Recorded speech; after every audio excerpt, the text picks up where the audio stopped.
Halo guys. Oke, sore ini aku mau berceloteh tentang orang sirik ya. Orang sirik itu di mana-mana pasti ada. Entah entah dalam kehidupan pribadi ya, entah dalam keluarga, apalagi di dunia kerja. Wow, itu luar biasa ya. Karena saya yakin setiap orang pernah mengalaminya, eh, disyirikin sama rekan kerja ya. Disyirikin ini macam-macam ya, intinya dicemburui, entah itu kita difitnah, entah itu cari muka ya kan, entah itu ingin menjatuhkan kita. Jadi macam-macam itu dalam bentuk syirik ya.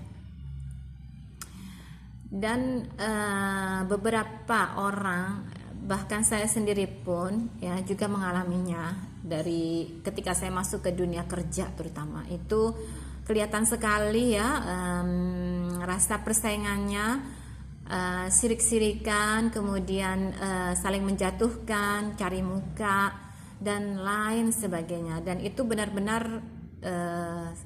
bahkan itu tidak merasa nyaman, pasti tidak nyamannya oleh siapapun. Dan teman-teman percaya banget, kalau kita berada di dalam situasi yang seperti itu, hendaknya kita harus cepat-cepat mengambil langkah. Jangan biarkan mental kita jatuh ataupun rasa kenyamanan pada diri kita sendiri itu hilang, atau rasa kepercayaan pada diri kita sendiri itu hilang.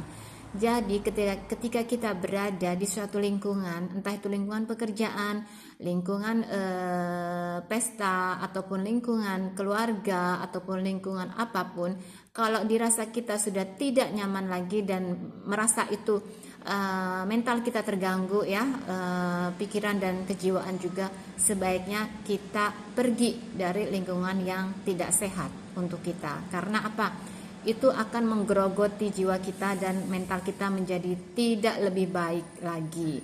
Nah, oleh sebab itu janganlah bertahan dengan sesuatu lingkungan yang membuat mental kita terjatuh, mental kita menjadi buruk dan menjadi hilang rasa percaya diri.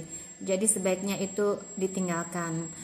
Nah, kalau misalnya itu seringnya terjadi di dunia pekerjaan ya, ini karena ini pengalaman saya pribadi, dan setiap masuk, bukan saya pribadi aja ya, pasti setiap orang itu, karena banyak sekali lah cerita-cerita dari orang-orang ataupun dari teman-teman ataupun dari kanan kiri saya.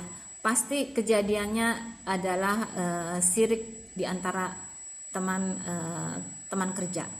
Jadi kalau misalnya sudah seperti itu, situasinya tidak mendukung lagi, lebih baik ya kita pergi ya, kita cari pekerjaan lain. Ataupun yang paling enak itu adalah ketika kita bekerja independen, kita kerja sendiri.